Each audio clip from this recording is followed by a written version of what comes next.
வணக்கம் மெம்பரஸ். இன்னைக்கு போஸ்ட் மார்க்கெட்டோ நாளைக்கு ப்ரீ மார்க்கெட்டோ பார்க்கலாங்க. இங்கே கொடுக்கக்கூடிய தகவல் எல்லாமே எஜுகேஷனல் பர்பஸ்க்கு தாங்க.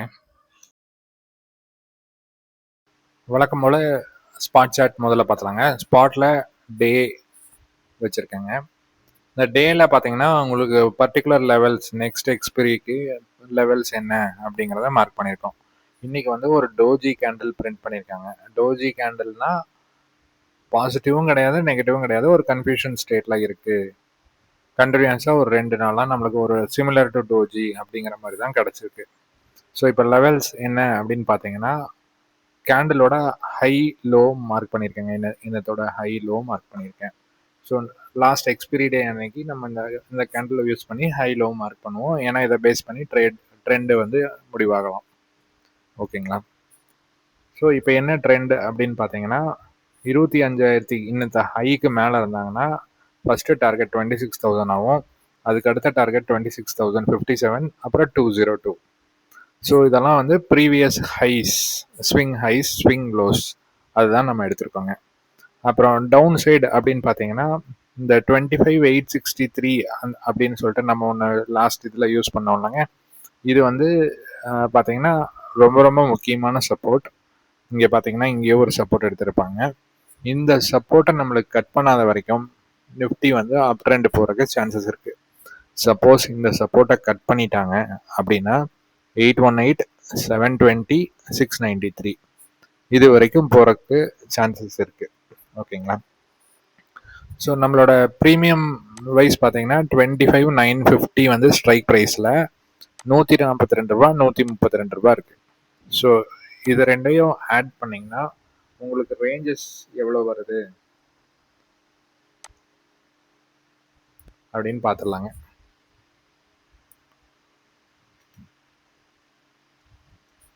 $274 இந்த எக்ஸ்பிரியில் ஒரு 274 பாயிண்ட்ஸ் வந்து பாசிட்டிவ் இல்லை நெகட்டிவ் மூமெண்ட்ஸ் கொடுக்குறக்கு சான்சஸ் இருக்குது. ஸோ இப்படி தான் நம்ம ரேஞ்சஸ் என்ன அப்படிங்கிறத நம்ம டிசைட் பண்ணுவோம். ஓகேங்களா? அப்புறம் ஸ்விங் ஹை லோஸ் நம்ம மார்க் பண்ணியிருக்கோம். இந்த ஹை புறமா இருந்தால் 26,000 கட் பண்ணால் இந்த டார்கெட்ஸ் போகும். First target, second target, third target.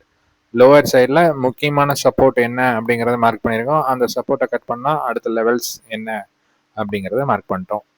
So இதை ஒரு ஸ்னாப்ஷாட் எடுத்து வச்சுக்கோங்க. இது யூஸ்ஃபுல்லாக இருக்கும்.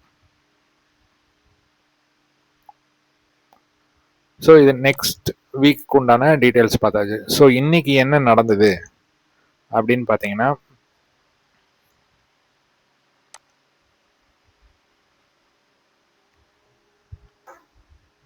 இன்னைக்கு பார்த்தீங்கன்னா ரொம்ப சிம்பிள். நான் காலையில் டெலிகிராமில் கிளியராக போட்டிருந்தேன். 9:15 கேண்டில் ஃபர்ஸ்ட் பாயிண்ட் வந்து 72 பாயிண்ட்ஸ் கேப் அப் ஆகும்னு நம்ம நினச்சிருந்தோம். 56 பாயிண்ட்ஸ் கேப் அப் ஆயிருந்தது, which is more or less equivalent. அப்புறம் 9:10 ஒரு மெசேஜ் போட்டிருந்தேன். 50% ஆஃப் மார்னிங் 9:15 கேண்டிலில் ஒரு ரிவர்சல் கிடச்சிதுன்னா அது ஒரு 1:1 வரைக்கும் போகிறக்கு சான்ஸ் இருக்குது அப்படின்னு நம்ம 9:10 சொல்லிட்டோம். ஓகேங்களா? ஸோ இந்த இடத்துல பார்த்தீங்கன்னா உங்களுக்கு 1:1 கிளியராக பார்த்தீங்கன்னா 1:1 50%ல் உங்களுக்கு ரிவர்சல் கிடச்சிது. இந்த கேண்டிலோட சைஸ் 74, அந்த 74 பாயிண்ட்ஸ் வந்து உங்களுக்கு 1:1 போயிடுச்சு. அவ்வளோதாங்க விஷயம். அதுக்கப்புறம் ரேஞ்ச் பவுண்ட் போயிட்டாங்க. ரேஞ்ச் பவுண்ட் போனதுக்கப்புறம் ஒரு ட்ரையாங்கிள் பேட்டர்ன் இருந்தது. அந்த ட்ரையாங்கிள் பேட்டர்னை பிரேக் அவுட் பண்ணுற மாதிரி பண்ணிட்டு அப்படி செல் அடிச்சு விட்டாங்க. மேலே போகிற மாதிரி கீழே அடிச்சு விட்டாங்க. அதுக்கப்புறம் திருப்பி ஒரு 0.5ல ஒரு ரிவர்சல் கிடச்சிருக்கு. ஸோ ரெண்டு விஷயம், ரெண்டு ட்ரேட். இங்கே ஒரு ட்ரேட் எடுத்துருக்கலாம், இங்கே ஒரு ட்ரேட் எடுத்துருக்கலாம். ரொம்ப கிளியராக 0.5 கீழே இருந்தால் மட்டும்தான் நம்ம வந்து புட் சைடில் ஃபோக்கஸ் பண்ணுவோம். இல்லைன்னா புட் சைடில் ஃபோக்கஸ் பண்ண மாட்டோம். இது நார்மலாக இது ஒரு ரூல் மாதிரிங்க. ஓகேங்களா? இது பியர் கேண்டிலாக இருந்தால் செல் அடிக்கிறதுக்கு சான்ஸ் இருக்குது. இதே க்ரீன் கேண்டிலாக இருந்ததுன்னா இந்த செல் அடிக்கிறதுக்கு சான்சஸ் ரொம்ப ரொம்ப கம்மி. இது gap down and gap up theory அப்படின்னு ஒரு வீடியோ ஃபியூச்சர் வீக்ஸில் நான் பிளான் பண்ணுறேங்க. அதில் உங்களுக்கு கிளியராக எக்ஸ்பிளைன் பண்ணுறேன். கேப் அப் ஆச்சுன்னா என்ன மாதிரி கேண்டில் பிரிண்ட் ஆகுது, அதில் எப்படி ட்ரேட் எடுக்கலாம் அப்படிங்கிறது நான் எக்ஸ்பிளைன் பண்ணுறேங்க. ஸோ இன்றைக்கி நம்ம டெலிகிராம் சேனலில் என்ன சொன்னோமோ அதே மாதிரி தான் நடந்திருக்கு. ஸோ ஃபியூ கிளாரிஃபிகேஷன்ஸ், நம்ம சப்ஸ்கிரைபர்ஸ் வந்து ஒரு சில கிளாரிஃபிகேஷன்ஸ் கேட்டிருந்தாங்க, அதையும் பார்த்தலாம். அதுக்கு முன்னாடி நம்ம நேற்று வந்து 25,850 அப்படிங்கிற ஸ்ட்ரைக் ப்ரைஸ் எடுத்திருந்தோம். நம்ம என்ன சொல்லியிருந்தோம் அப்படின்னா, புட் சைடில் இந்த 57 கட் பண்ணிட்டாங்கன்னா இது 104 டார்கெட் அடிக்கும் அப்படின்னு சொல்லியிருந்தோம். ஓப்பன் ஆகும்போதே இது கட் ஆகி தான் ஓப்பன் ஆச்சு. அப்போ என்னங்க ஆச்சு, 9:30க்கு நீங்கள் க்ளோஸ் அபவ் இருக்கும்போது இது வந்து கன்ஃபர்மேஷன் கிடச்சிருச்சு. க்ளோஸ்க்கு பிலோ தான் இருக்குது, அதாவது லோ பிலோவே போயிட்டாங்க. அப்போ இங்கே கிளியராக ஒரு என்ட்ரி போட்டிருந்தீங்கன்னா 104 ஈஸியாக டார்கெட். ஆனால் 20 பாயிண்ட் தான், 20 பாயிண்ட் டார்கெட் அடிச்சிருச்சு. சப்போஸ் இது லோ பிலோ இருக்கும்போது நான் என்ட்ரி சிக்னல்ஸ் வீடியோலேயே சொல்லியிருப்பேன், அடுத்தடுத்த ஸ்கொயர் நம்பர்ஸ் வரைக்கும் போகிற சான்ஸ் இருக்குது அப்படின்னு சொல்லியிருப்பேன். ஸோ அடுத்த ஸ்கொயர் நம்பர் இதில் எது அப்படின்னு பார்த்தீங்கன்னா 121 மார்க் பண்ணுறோம். 121 டார்கெட் அடிச்சிருக்காங்களா? 950க்கே 121 டார்கெட் அடிச்சாச்சா? நீங்கள் 80ல் என்ட்ரு ஆயிருந்தீங்கன்னா 120 40 பாயிண்ட் ஈஸியாக இந்த இடத்துல டார்கெட் கிடச்சிச்சிங்க. ஸோ செகண்ட் ட்ரேடு அப்படின்னு பார்த்தீங்கன்னா உங்களுக்கு ஆல்மோஸ்ட் 2:40க்கு, இதுவும் நான் டெலிகிராம் சேனலில் போட்டிருந்தேன். 2:40க்கு பார்த்தீங்கன்னா திருப்பியும் ஸ்பாட்டில் 2:40க்கு என்ன ஆயிருக்கு, 0.5ல ஒரு ரீடெஸ்ட் போடுறாங்க. ரீடெஸ்ட் போட்டு மேலே போயாச்சு, ரிஜெக்ஷன் பிரிண்ட் பண்ணி திருப்பி 0.5 வராங்க. ஸோ இந்த இடத்துல என்ட்ரு பண்ணால் நம்மளுக்கு மினிமம் டார்கெட் வந்து இன்னைக்கு கேண்டலோட ஹை, அதுக்கு மேலே இருக்கிற டார்கெட் பார்த்தீங்கன்னா அடுத்த ஸ்விங் ஹை ஆனால் இது. ஸோ இந்த ஸ்விங் ஹையான இந்த பாயிண்ட் வந்து ஸ்பாட்டில் டார்கெட் நீங்கள் வச்சுக்கலாம். அதே ப்ரீமியம் சார்ட்டில் பார்த்தீங்கன்னா உங்களுக்கு எஸ்டர்டே ஸ்லோவில் ஒரு ரிவர்சல் கிடச்சிருக்கு. இங்கிருந்து ஒரு ட்ரேட் என்டர் பண்ணியிருந்தீங்கன்னா நம்மளுக்கு எஸ்டர்டே ஹை வரைக்கும் அழகாக டார்கெட் போயிருக்கு. இந்த இடத்துல 46 பாயிண்ட் 40 பாயிண்ட் உங்களுக்கு டார்கெட் போயிருக்கு, 42 பாயிண்ட் டார்கெட் போயிருக்கு. ஸோ இன்னைக்கு பேசிக்காக ரேஞ்சஸ் வந்து ரொம்ப கம்மி. க்ளோஸ்லேருந்து ஹைக்கு வந்து நிறையா பாயிண்ட்ஸ் இல்லை, க்ளோஸ்லேருந்து லோக்கு நிறையா பாயிண்ட்ஸ் இல்லை. ரெண்டு சைட்லேயுமே அப்படி தான் இருந்தது. அதனால தான் நான் நேற்று வீடியோ முடியும் போது சொன்னேன், நிறையா எக்ஸ்பெக்ட் பண்ண வேண்டாம் இந்த எக்ஸ்பிரியில் அப்படின்னு சொன்னதுக்கு காரணம் பார்த்தீங்கன்னா இந்த ரேஞ்சஸ் வந்து நம்மளுக்கு ரொம்ப கம்மியாக தான் இருந்தாங்க. இந்த ரேஞ்சஸ் பார்த்தீங்கன்னா இங்கே ஒரு 40 பாயிண்ட்டு, அந்த சைடு பார்த்தீங்கன்னா அதுலேயும் ஒரு 40 பாயிண்ட்டு அப்படி தான் இருந்தது. ஸோ இன்னைக்கு டோட்டலாக மார்க்கெட்டோட மூவ்மெண்ட்டே இவ்வளோ தான் அப்படிங்கிற மாதிரி நம்ம டோன்ட் எக்ஸ்பெக்ட் மச் அப்படிங்கிறது கிளியராக சொல்லியிருந்தாங்க. ஓகேங்களா? ஸோ எப்போ இன்னைக்கு கேப் அப்போ ஓப்பன் ஆச்சுல்ல, அப்போ இந்த சார்ட்டை யூஸ் பண்ணலாமா அப்படின்னு கேட்டிங்கன்னா யூஸ் பண்ணலாம். கேப் அப் ஆனால் எப்போ இந்த சார்ட்டை யூஸ் பண்ணக்கூடாது அப்படின்னு பார்த்தீங்கன்னா நேற்று ரேஞ்சஸ்க்கு மேலே ஓப்பன் ஆனால் மட்டும்தான் நீங்கள் புதுசாக சார்ட் போடணும். இன்னைக்கு சார்ட்டில் கிளியராக பாருங்கள் என்ன ஆயிருக்கு, ஓப்பன் ஆகி நேற்று ரேஞ்சஸ்குள்ளே வந்துட்டு தான் நேற்று பார்த்தீங்கன்னா 922 தான் ஓப்பன் ஆனாங்க. ஸோ மோர் ஆர் லெஸ் ஈக்குவலான லெவல்ஸில் தான் நம்மளுக்கு வந்து ஓப்பன் இருந்திருக்கு. அப்படிங்கும்போது நம்ம இதே 25,850 சார்ட் வேலிட். எப்போ இந்த 25,850 சார்ட் நாட் வேலிட்னா ஒரு 200 பாயிண்ட் இல்லை 300 பாயிண்ட் கேப் அப்பு நேற்று லெவல்ஸ்க்கு மேலே ஓப்பன் ஆச்சு. நேற்று ஹை பார்த்தீங்கன்னா 25,922.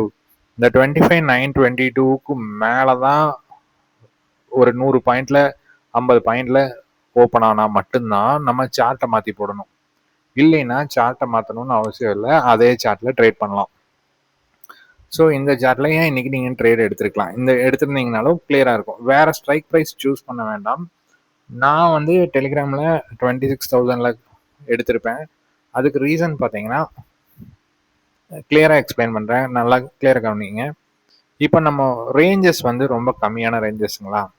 இப்போ ஆல்ரெடி 930க்கு 84ல் இருக்குது, ஆனால் டார்கெட் வந்து 104 தான். ஸோ 15 பாயிண்ட் தான் இந்த இடத்துல டார்கெட்டு. அதே 15 பாயிண்ட்டு நான் 26,000 சிஇயில் எடுத்திருந்தேன்னா உங்களுக்கு என்னங்க 17 ரூபாயில் என்ட்ரு ஆகி ஒரு 32 ருபீஸில் போய் நான் சேல் பண்ணேன். நிறையா லாட் சைஸ் நான் போட்டேன். இது வந்து எக்ஸ்பீரியன்ஸ் ட்ரேடர்ஸ் வந்து இந்த மாதிரி பண்ணலாம். பிகினர் இல்லை 1 இயர் எக்ஸ்பீரியன்ஸ் அந்த மாதிரி இருந்தீங்கன்னா நீங்கள் வந்து ஸ்டிக் ஆன் டு எந்த சார்ட்டு நம்ம போட்டு நம்ம செட்டப் ரெடி பண்ணுறோமோ அந்த சார்ட்லேயே அந்த செட்டப்பை வச்சுக்கோங்க. கேப் அப் நான் சொல்கிற மாதிரி கண்டிஷனில் கேப் அப் ஆனால் மட்டும் வேறு சார்ட் போடுங்க. இல்லைன்னா வேற சார்ட் போடணுங்கிற அவசியம் கிடையாது. ஓகேங்களா? ஸோ இன்னொரு சப்ஸ்கிரைபர் கேட்டிருந்தாரு, அவர் 25,900ல எடுத்தங்க, ஒரு 10 பாயிண்ட் தான் கிடச்சிது அப்படின்னாரு. ஸோ அது என்னன்னு பார்த்துடலாங்க. 25,900 க்ளோஸ் எபோவ் மேலே போனாங்க, ரீடெஸ்ட் வந்தது, ரிவர்சல் கிடச்சிது. ஸோ இந்த இடத்துல நம்ம ட்ரேட் எடுத்திருந்தோம்னா டார்கெட்டு 7981 அவ்வளோதான் டார்கெட். இன்னைக்கு ரேஞ்சஸ் இவ்வளோதான், அந்த ரேஞ்சஸ் அச்சீவ் ஆயிடுச்சு. அதுக்கடுத்து ஸ்கொயர் நம்பர் பார்த்தீங்கன்னா 96 வரைக்கும் போயிருக்கு. 96 மார்க் பண்ணலாங்க. ஸோ ஹை அபவ் போகும்போது அடுத்தடுத்த ஸ்கொயர் நம்பரை நீங்கள் மார்க் பண்ணிக்கோங்க.